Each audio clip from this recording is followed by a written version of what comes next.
Welcome to God is Open. I'm your host, Christopher Fisher. Today on God is Open, we're going to be doing a review, a response to this Trinity Radio Season 7, Episode 11, Atheists, Calvinists, and Open Theists.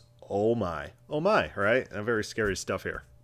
But their topic of concern is the future. If God knows the future, must the future be fated to happen? And they address atheists, Calvinists, and then they move on to open theists.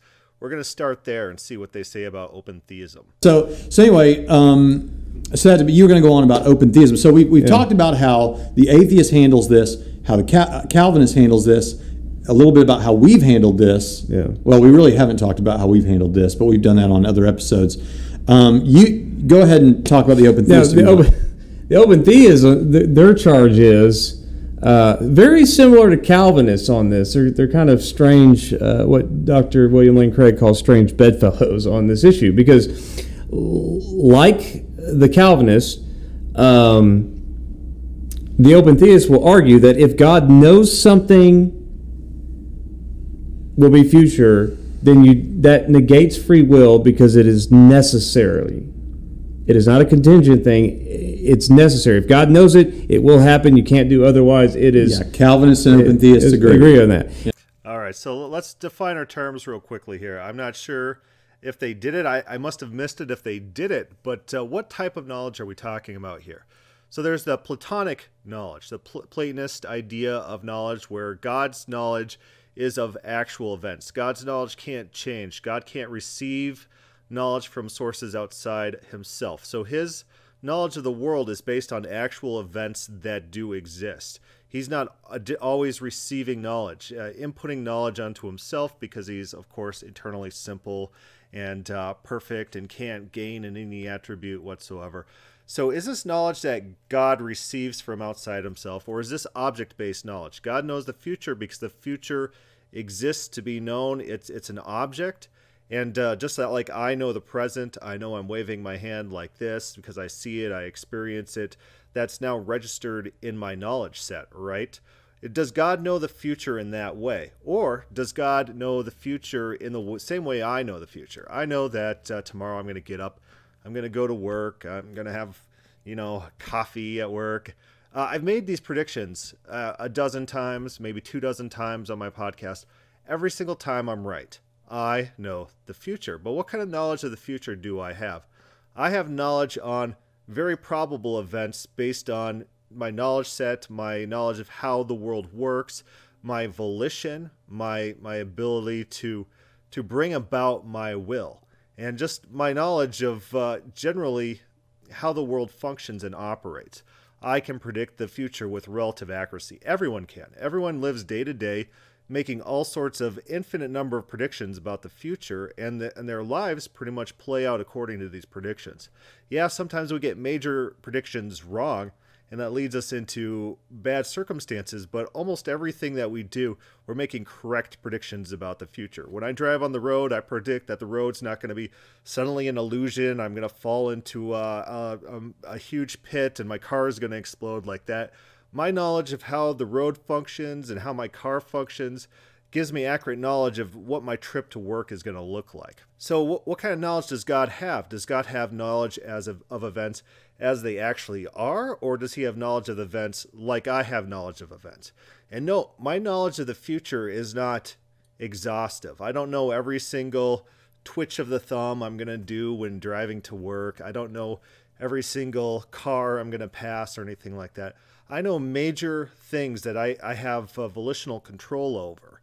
It's not the details that matter. It's the major events. And this is how we see God knows events in the Bible. Like Isaiah talks about this a lot.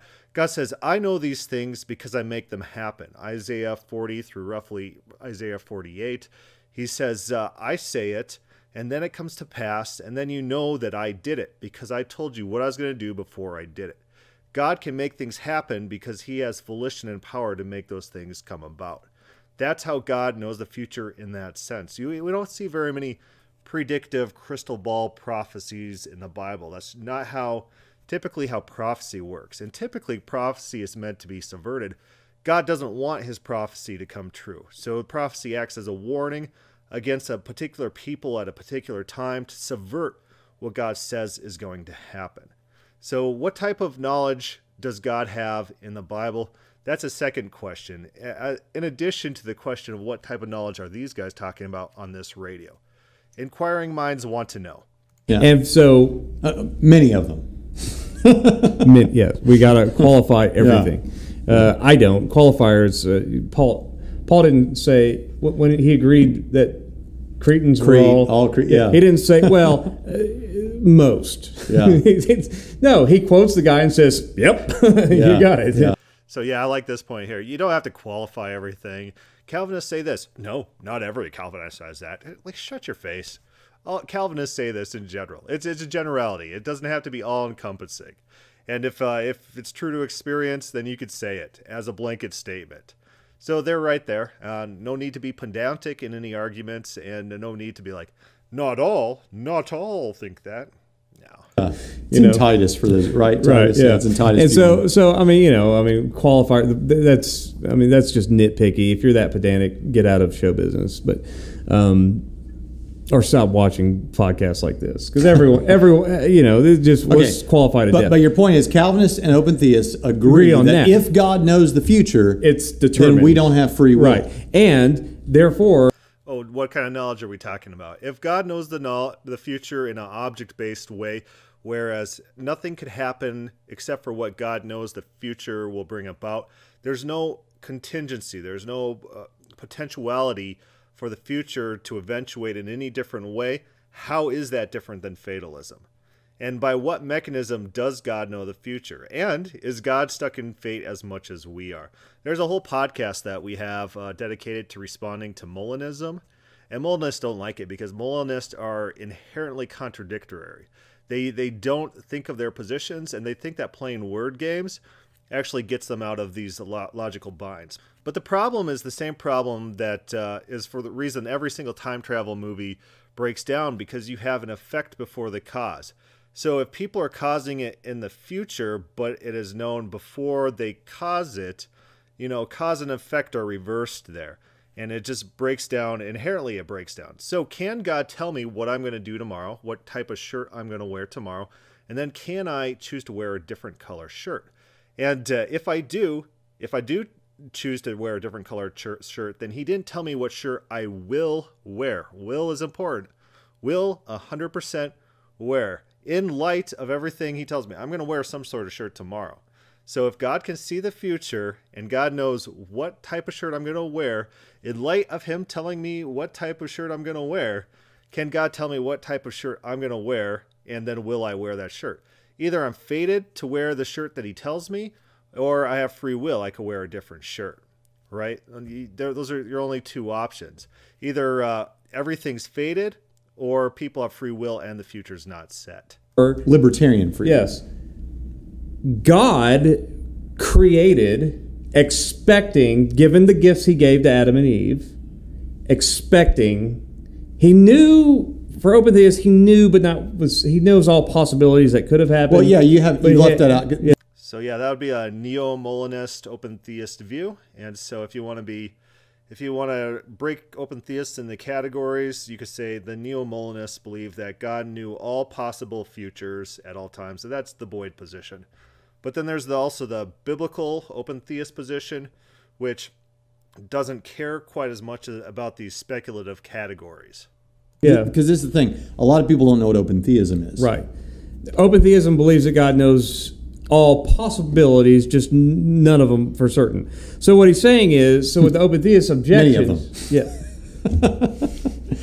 No, right. Honestly, because some open theists will say he can't know because they might still say what you're saying. Yeah, that he knows all the possibilities. If there's a Greg Boyd infinite chess player model, then it's Molinism without the decree and certainty. Right. Typically in a more general sense, they'll say he doesn't know all future contingents. That is, he doesn't know every free action in the future. But he knows them as all future might counterfactuals. Yeah, might be that way. Might he knows possibilities as possibilities, not any one possibility that will actually become certain. Either because it can't. These are Hellenistic categories that these guys very much care about, and so They're putting it on open theists because a lot of open theists think in these Hellenistic categories as well. And it's not a problem if you think in these categories, but some of us categorically reject what you're talking about because that wasn't the Israelite mindset. That wasn't the ancient Jew didn't care about these. Well, God knows all possible futures. No, the ancient Israel cared about relationships. They cared about action. They cared about give and take relationships with Yahweh, their creator, they could act upon, who they could pray to, and who would respond, who sometimes was unresponsive. And so they had to try harder and scream louder. They had to pester him throughout the Psalms. A lot of that is like, why are you hiding your face? I've been crying to you day and night. They're trying to goad him into action. This is this relationship that they care about and they function under. They don't function under this Hellenistic mindset. Oh, God knows all possible futures, or God is micromanaging all current events or watching meticulously all current events. Sometimes God ignores things in the Bible, and things need to be brought to the forefront of his attention in the Bible. Those are more Israelite categories rather than this the Hellenistic metaphysics that we're talking about right now. Can't be known, right, because the future isn't real, right, yet, or because he chooses not to know. Yeah, he puts it aside. That's one thing I never understood, the self-limiting. Yeah. But anyway, it's making a comeback. But general open theists in general would say God essentially rolled the dice because love and free will is worth it and all this. And so this is rising in popularity. I think it's important to state that this is, well, I don't know if it's rising in popularity in general, but I can tell you this, as I've been on a couple of different seminary campuses this year and I talk with young seminarians all the time, it seems like this is an increasingly attractive position for some people. And I'd like to say that one of those seminary campuses was a Southern Baptist seminary campus. That's true. So you've got open theists, Baptist folk. That's good. That's good. I think there's another rise in open theist with people who care about the text of the Bible, people who care about ancient Semitic thought, ancient Israelite religion, rather than speculative philosophical categories. And so you got the Thomas J. Ords of the world pressing the philosophy that God is love and God can't be coercive, and the Boyds of the world talking about God's interaction with evil in the world, and the reason why there's evil is because God's didn't meticulously plan everything to happen. And then you got the people who are textually focused. And so I think there's multiple angles of approach here. And as these traditional barriers, these traditional mindsets where, oh, you have to believe what this systematic theology said over here, and let's appeal to authority and care about tradition. As those barriers are broke down in Western thought, as people are returning to the text of the Bible or turning to a more relational model, you find more acceptance of open theism. It's not as contentious as it used to be. Or at least open to open theism. Right. Open to open theism. Yeah. But they're not out pronouncing it's the worst. But for simplification, if you've never studied theology before, you will not be it will be an overgeneralization, but it will not be false to say that open theists don't think God knows everything. Right. And so that's their way out of on theodicy is like he didn't know it was going to happen. Yeah, he knew that it could. Yeah. But it also So the Boyds of the world, they keep the terms like omniscience, that God knows everything as defined by all facts that are available to be known at any single time. God knows. So as facts come into existence, they're automatically in God's data set. God knows all facts as they arise, but the future is not facts as we would think of facts, like set objects to be known, and therefore God doesn't know the future in the same way. And it's also going to be interesting to point out that William Lane Craig, who they quote here, and they quote him actually supportively, he, in his interviews, admits that God doesn't have all knowledge. God doesn't have experiential knowledge. God doesn't have knowledge gained through experience, because in the William Lane Craig mindset, God is this perfect, pure simplicity, abstract, Greek Hellenistic category, and has to work by these metaphysical laws and rules and formulas. And it doesn't leave room for him to gain knowledge to himself. Like, increase his knowledge set, be able to gain from outside himself. That's William Lane Craig will reject those categories, as we've quoted him in the past. 2-Minute Open Theism. Go look on the 2-Minute Open Theism video on knowledge. Quotes William Lane Craig saying exactly that. Also could have gone well. And then, of course, you know, there's Bible verses, well, I expected to yield grapes, and all I get is sour grapes. Genesis 6:6, the Lord was sorry that he made man on the earth. Right. Genesis 18:17, shall I hide from Abraham what I'm about to do? You know, whenever the angels come to Abraham, and then they're going to go down to Lot. Right. And he's saying, should I hide this from Abraham? Should I tell Abraham? Well, I think you missed the key verse there. Shouldn't you know? You know? No, you missed the key verse. He says that he's going to go down to Sodom to confirm the rumors which have been brought to him, and he'll know if it's not the case, if the rumors which were brought to him did not turn out to be accurate. And so it's God not knowing the future in that verse. So you quote a different verse and you bring up a different objection. But let's backtrack a couple verses. That's a better one. Let me read a couple more of these because I want to give him a fair hearing here. Genesis 22:12. Now I know that you fear God. Right. Jeremiah 7:31, which I did not command. This is the big one. Which I did not command, and it did not come into my mind. He says. That's not the big one. Now let me go ahead. He's going to probably have a very valid response right now. Since I'm on the scripture here, throw out the texts that are used against open theists a lot of the time. Psalm 139:4. Well, going back to the Jeremiah one, he's talking about the command to sacrifice their children to Yahweh or other gods. Was never a command that he thought to give to Israel. In fact, he prohibits it earlier in the Torah text, and he imposes the death penalty on people who would sacrifice their own kids to Yahweh, because a Yahweh child sacrifice cult had arisen at the time. So it's not God saying, I never thought you would do this activity, but it is God showing in the text disgust and astonishment that they did partake in that activity, just not that wording was about the command. The wording that it never came into mind was in relation to the command to sacrifice their children to Yahweh, which is something that he detests. But the shock is all there, and the overall context supports the reading that this is a surprise to God. You know what I am going to say even before I say it, Lord. Psalm 139:16. You saw me before I was born. Every day of my life, not every day that might be of my life, every day of my life was recorded in your book. And John Calvin actually talks about that. And he says that's not actually what the text says. And this is John Calvin talking. And John Calvin says this is more about fetology, that you knew all my members that as they were written, as they were forming. And if you pull up On God is Open, Psalms 139, I should have a whole article on that.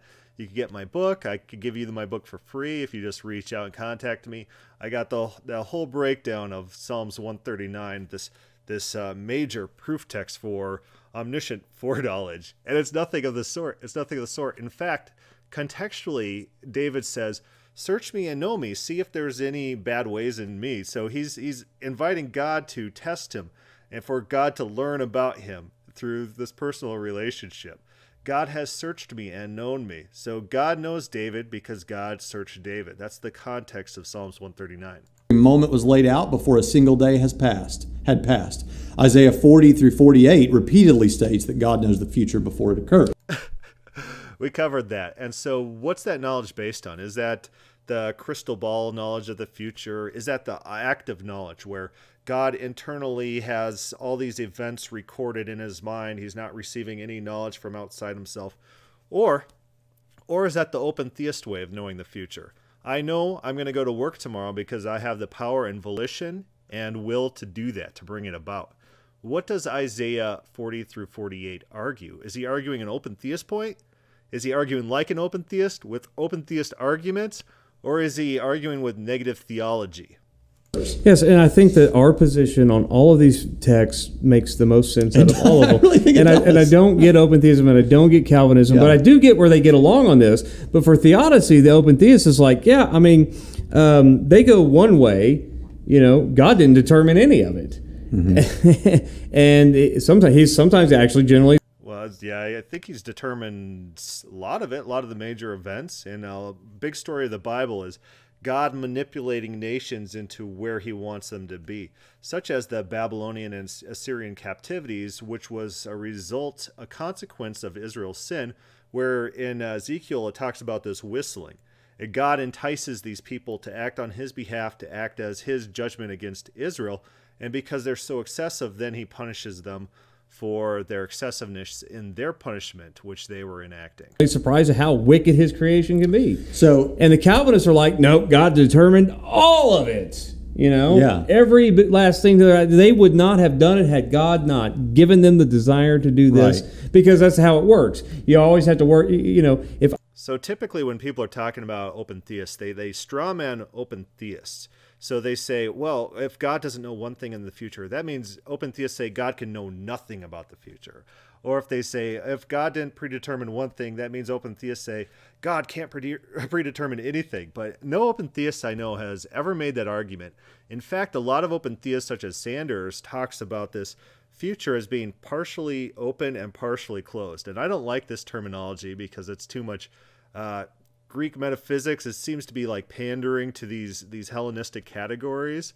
But that's exactly how mainstream open theists talk, is that the future is partially open and partially closed. So the straw manning, where open theist is the opposite spectrum of Calvinism, that's a false straw manning. If I was to punch Braxton in the face, and God determined that obtained, God has to give me the strongest desire to punch you in the face, or otherwise I might not, because on compatibilism, you act according to your strongest desire. So the only way he has to set up a causal chain that will ultimately result in your strongest desire being to punch me in the face. Which would mean he would also have to, the only way I'd ever punch Braxton in the face. Which is one good reason, by the way, I have to say this. I have to break in and say this, which is one good reason why trying to say Adam had libertarian free will and was the only one who ever did, or he and Eve, and that gets God off the hook, so to speak. Like, God's not now determining that you'll punch me in the face. That's determined by your fallen nature. Yeah, the Calvinists, when they go to this, Adam had free will, Adam wasn't under this original sin, they're violating all their metaphysics. And so that's one sticking point in all these debates that they can't actually answer. They don't know how to answer that, because it violates their metaphysics where God is pure actuality, pure simplicity, knows all events beforehand, predestined all events beforehand, but then also Adam is not predestined to fall. It doesn't line up. It's a disconnect in their metaphysics based on their preaching. And the Calvinists will do this often, like the John Piper. I just posted a quote by John Piper where he's like, what gives God the greatest glory is when people feel close to him, or something like that. It's like, what? Calvinists think that this current world is a God maximizing glory equation, whereas if there was one less child rape in the world, or one more child rape, one less or one more child rape, then this world wouldn't maximize God's glory. So what's this talk, John Piper, about how we can maximize glory to God?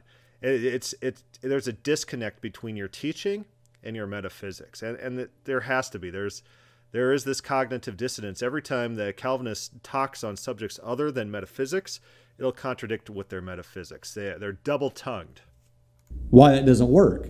Because God's intent was to set up on Calvinism a state of affairs such that your strongest desire will be what it is that you do. Yeah, and not only that, but the only way I'd ever punch Braxton in the face is if he said something horribly nasty about my wife, which would mean I never do such a thing. Well, she reads my unless novels. God set up the cosmos to where eventually your ultimate greatest desire, unchangeably, is to say something completely terrible. So, in which case, you shouldn't punch me in the face unless it's your strongest desire, because the fact of the matter is, I couldn't help it, unless an ought doesn't imply a can, which it certainly does. Yeah. But anyway, so on Calvinism or compatibilism, God makes him say ultimately, decreed from eternity past, and set up the universe to where it was determined that he couldn't do otherwise, to say something nasty about my wife, which is wicked, and then I punch him in the face, which is wicked, and this whole thing, and maybe God will also determine that we'll feel bad about what we did, and then we'll have a stronger friendship afterward, instead of us just being decent people and being horrible people all on our own and saying bad things and punching each other, and then figuring out how I really hope that this isn't someone's first episode of Trinity Radio, because this is extremely complex if you've never studied this stuff. Right. Well, but if you haven't, then we have a course for that. Yes. But I mean, we've thought a lot about this. So if what we're saying sounds horrible that God would ever do such a thing, well, okay, so let's generalize the landscape here, because we're about to point out the point of this show. And one of the criticisms that came from an atheist on the YouTube channel that also comes from our Calvinist and Open Theist friends, many of them, okay? And that is that since the atheist agrees, that many atheists agree with the Calvinist and with the Open Theist, that if God knows all future events, including your choices, then you didn't really have any libertarian freedom to make real choices. It couldn't have been otherwise, because here's the thing: if it could have been otherwise, well, then God might be wrong, right? Yeah. And God can't be wrong. So if He knows all future events, and He knows that we were going to do this podcast, did we really ever have a choice to do this podcast, or wasn't it destined that we would do this podcast? Because after all, God knew we would do this podcast, and He can't be wrong. Therefore, we will end up doing this podcast, and that's all fine. Here's the leap of logic. Since God knows it, and therefore we will end up doing this podcast, we had to do this podcast. Yes. It was necessary that we do this podcast. Right, because you have the effect preceding the cause. It's the reason any time travel movie breaks down. So what type of knowledge of the future does God have? Does God have knowledge that He gains from outside sources, outside of Himself? Is His knowledge of the future object-based, that the future exists as if to be known? Or does God experience the present and is continually gaining new experience and new information at all points in time? Does God know the future due to some sort of predictive model, which could be wrong, as God says throughout the Bible? He says, I expected you to do this. This happened instead. I expected you to return to me. You didn't return to me. I expected you to see your sister and Judah, her actions, and her to respond, and you didn't. God's failed expectations in the Bible. Is that how God knows the future, where there is a possibility of being wrong? Or is it like this object-based active knowledge that is internal to God, that He doesn't receive outside Himself, or knows through what means? What means? How does God know what He knows? What type of knowledge is it? And a lot of these podcasts, they don't address active knowledge. They don't address Platonistic knowledge versus my knowledge of the future, which is based on my predictive ability, my understanding about how the world works, causal factors which can cause things based on my volition, based on my power, based on my wants and desires. I can put the pieces together and predict the future. How does God do it? Does God gain knowledge? I'd like them to answer that question. Does God gain knowledge? Is God in this state where He receives knowledge from outside Himself? It'll kind of tell us what kind of knowledge that God has if they answer that question, if they're unfamiliar with these categories of knowledge, the Platonistic category of knowledge versus what you and I know and understand when we hear the word knowledge. There's this conflation of terms there. Yes, right. And could not have been otherwise. Now, that is a point on which many atheists, many Calvinists, and many open theists all agree against us. Yes. And after a moment's break, we are going to respond to that charge. Before we do, we're going to kick it over to Sensei Roth, because if you don't know this, we have a Facebook page called Trinity Radio Primetime Discussion, which you should be a part of. Okay, on this very serious episode, let's get back into it. Now, let me set things back up for you to pounce, Pritchett, because now what we're going to do is we're going to respond. So here's our position. We read the biblical data that is used often to respond to open theism. So we do believe that God has exhaustive knowledge of all future contingents. In fact, you and I both also believe in middle knowledge, so we actually think He has knowledge of everything that could have been also. But we also believe man has free will. So we believe God knows all future events, and we believe man is free because we think a multitude of biblical passages don't make a lot of sense if man does not have libertarian free will, right? Right. So what do? How do we respond to this then? How do we respond to the charge that if God knows all future events and cannot be wrong, then we can't possibly have free will? I'm going to venture guess. You're going to add a new category. You're going to say that all events have potentiality, which isn't fulfilled, but then the events are actualized as something else, even though they had potential to be otherwise. Although, in reality, they didn't. Because if God foreknows the future from time eternal, then there actually is no potential to be other than what they are. You might say, oh, I could wiggle my fingers a little bit, one more degree higher, because I can imagine it happening. I can imagine it in my head. I know that my full range of finger fluctuations would extend that far. But in reality, we can't do that because that wasn't foreknown, predestined to happen. There's actually no potential for our fingers to flex in that degree if it wasn't eternally done. If it didn't happen, there was no potentiality. What they do is they add this category on, and they try to win with linguistical tricks rather than through sound logic. Okay, let's see if they do that. How do we respond to the atheist, the Calvinist, and the open theist? Do you want to tackle that, or do you want me to tackle that first? Well, I'll tackle it like this.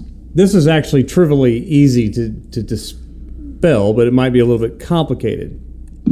In modal logic, you have operators. Must would be, or necessarily would be an operator.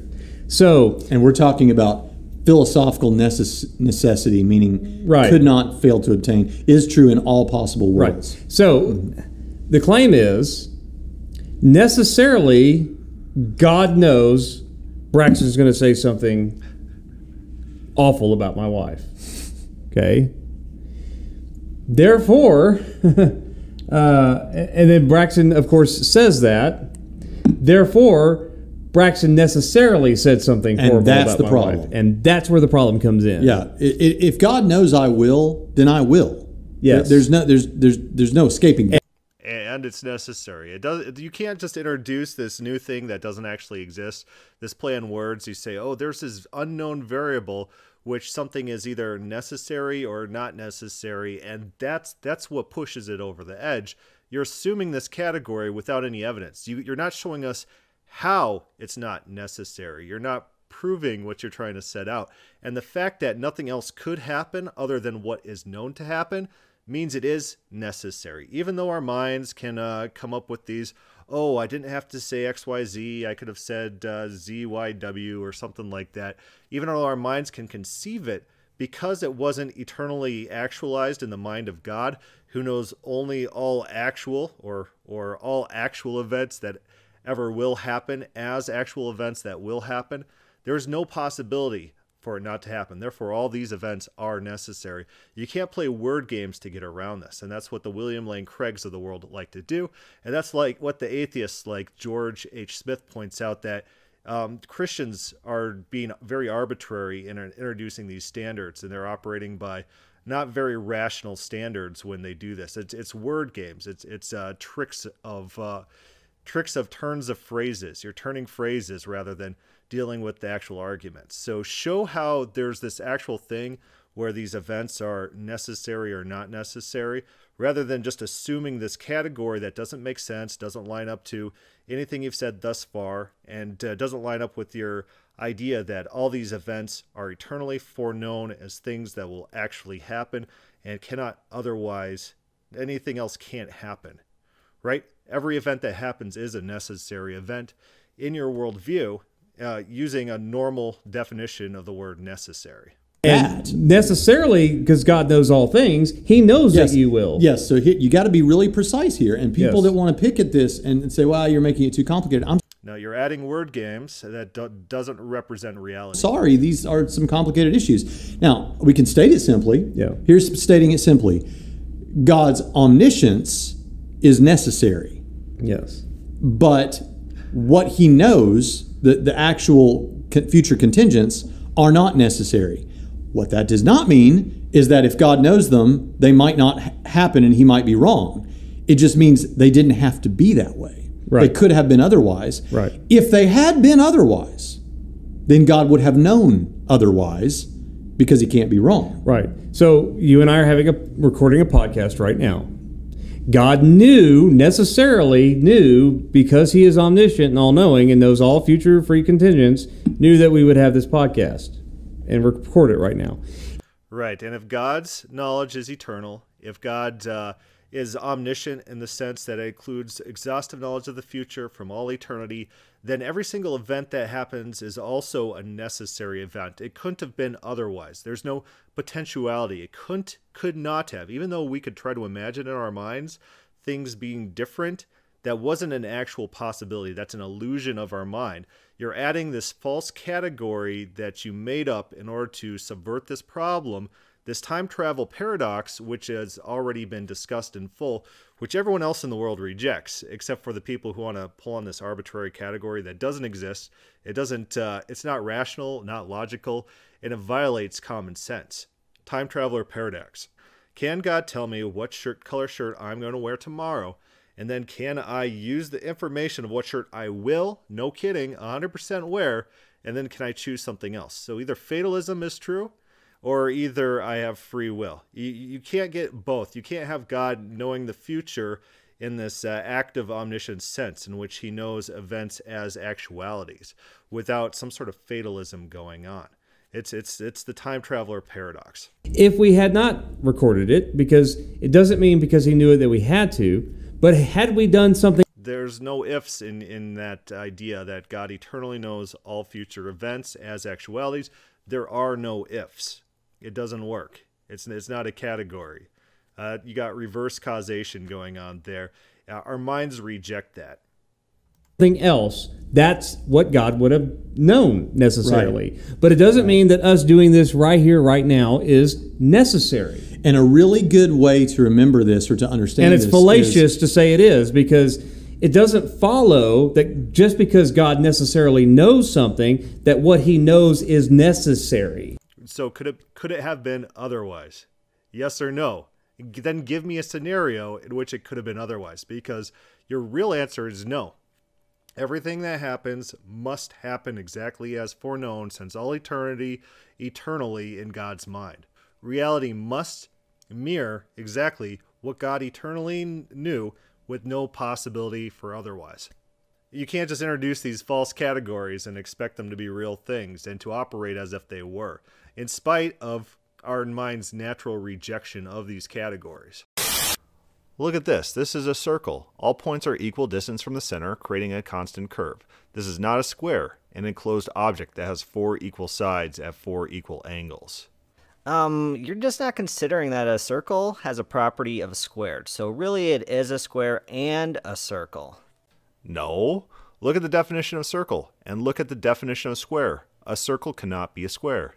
Again, yes, it does look like a circle and meets the definition of a circle, but you're overlooking that the circle has the squared property. Thus, while it is a circle, it is also a square. If it didn't have the squared property, I could see your point, but it does have the squared property. What's the squared property? It's a property that if an object has it, then the object is a square. But it's not a square. Yes, it is. It has a squared property. This is easy stuff. I don't understand why you don't understand this. It seems to me that you're just begging the question and committing the definite fallacy at the same time in order to uphold this arbitrary standard that's contradictory and against the definitions. You're just not as philosophical as me, so you don't understand. Yeah, I think we're done here. Reading George H. Smith, Atheism, the Case Against God, a major flaw in the contingency argument lies in the artificial dichotomy between necessary and contingent existence. To say that something exists contingently makes sense only in the sphere of volitional action. So, for example, we might say that a building exists contingently, meaning that if certain men had decided to act differently, the building never would have been constructed. With this exception, however, the idea of contingent existence has no application. Everything exists necessarily. In using the distinction between necessary and contingent existence as part of his argument, the theist smuggles in a crucial premise.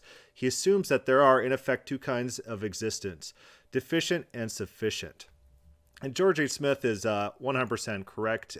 He points out this Arminian, this Molinist logic, they're smuggling in of ideas that are contrary to logic and sound reasoning.